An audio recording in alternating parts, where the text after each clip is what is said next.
Well, folks, the All Blacks have a new coach, and it's not Jamie Joseph, as was largely predicted, including by yours truly.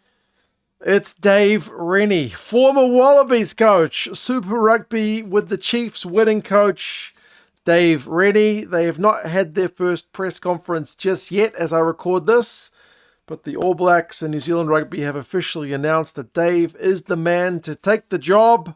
He's going to be with the All Blacks through at least until the 2027 Rugby World Cup.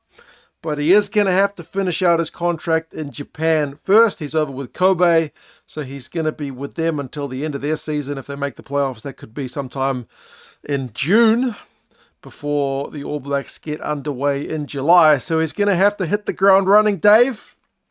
But one thing we got to like about Dave is his ability, I guess, to take a team and improve and build and see where he can take them. We'll talk about his record pretty briefly, and you guys can let us know your thoughts about Dave's appointment. The reason I was surprised is mainly because Jamie Joseph was given the All Blacks 15 job last year, which to me signaled the coach in waiting in case things don't work out with Razor. It felt like they've already got your backup lined up, mate, in case things don't work out. So that proved to be not the case. There's been a lot of talk about how long it has taken for New Zealand Rugby to appoint Razor's successor. But it seems like they genuinely just were going through the interview process. And from what David Kirk has initially said, he's got his man. He talked about how he's convinced about the way Dave wants to play the game. And also an important word I think that they both used, him and Dave, was about kind of bringing the rugby community together. Dave also said he's clear about the way he wants to play and talked about the rugby community. It's a common theme with Dave wherever he's gone. When he was with the Chiefs, he was all about bringing the Chiefs mana and the Chiefs community together. When he headed over to Glasgow, he immediately wanted to get into the community and get people behind the team. And then likewise with the Wallabies, he was very keen on kind of grassroots and knowing that the support comes from the bottom to make the team strong at the top. So I do like that about Dave. And he's got a pretty good record, obviously coached under 20s successfully here in NZ. Manawatu was his baby for a long time, but then once he hits, I guess, the big time, barring international level, he's at Super Rugby. 2 titles with the Chiefs in 2012 and 2013. And then always a finalist with the Chiefs, be it the quarters or the semis. And quite a few of those losing seasons actually going out to the team who ended up winning the actual title, like the Highlanders, Jamie Joseph's Highlanders, like the Canes, like the Crusaders. So always a very competitive Chiefs side. Goes over to Glasgow. He did lose a final to, again, eventual champions Leinster. They lost in a semi, and then the COVID-affected year, I think they didn't quite make an abridged playoffs. But his impact on Glasgow was obviously pretty big, even if he didn't get a title. And then with the Wallabies, the record is a negative one. Finishes with 36% winning rate, 12 wins, 18 losses, and 3 draws. Decent enough record against South Africa, which in recent times, or even those times, was not that easy to achieve.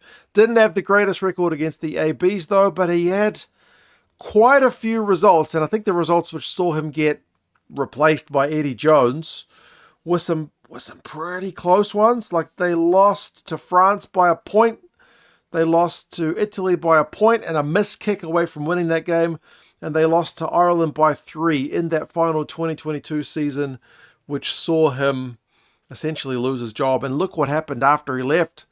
The Wallabies absolutely fell off a cliff under Eddie Jones. So I do feel like it's going to be one of the big regrets of Aussie Rugby that they didn't keep him on longer, because he was building. They weren't that far off the pace with a relatively young team. They came close to beating the All Blacks under Fozzie, barring a Reece Hodge missed kick during the COVID years as well. But yeah, he's the coach for the ABs. As I said, I do think he is a guy who lifts teams. I haven't been following his Japan time too much, but by all accounts, he's taken Kobe from a lower than normal position back to where they kind of should be. But yeah, Dave's the man. Fingers crossed he does get the team behind him. I do think that is going to be one of his key strengths, because from all that we've heard from the late Razor years, or at least year, there wasn't that much cohesion or camaraderie, belief in the boys. So that is certainly step one to get the All Blacks being back to that kind of cohesive unit, which we will need them to be. We await the press conference with him and David Kirk with a bit of anticipation, but you guys let us know your thoughts. Do you think they made the right call? I think both coaches, Dave and Jamie, would have had their own strengths. I'm not displeased either way. I think Dave will do a good job. Call me an eternal optimist. But yeah, Dave's the man. You guys let us know your thoughts. Subscribe to the channel if you haven't done so already. Thanks to my mum for texting me that they got the All Blacks coach appointment. She was the first one to let me know. Tony from Distracted Sports called me like a minute later. It's big news in New Zealand, but yeah, we'll see how things go. You guys take care. Talk to you again soon. Bye-bye.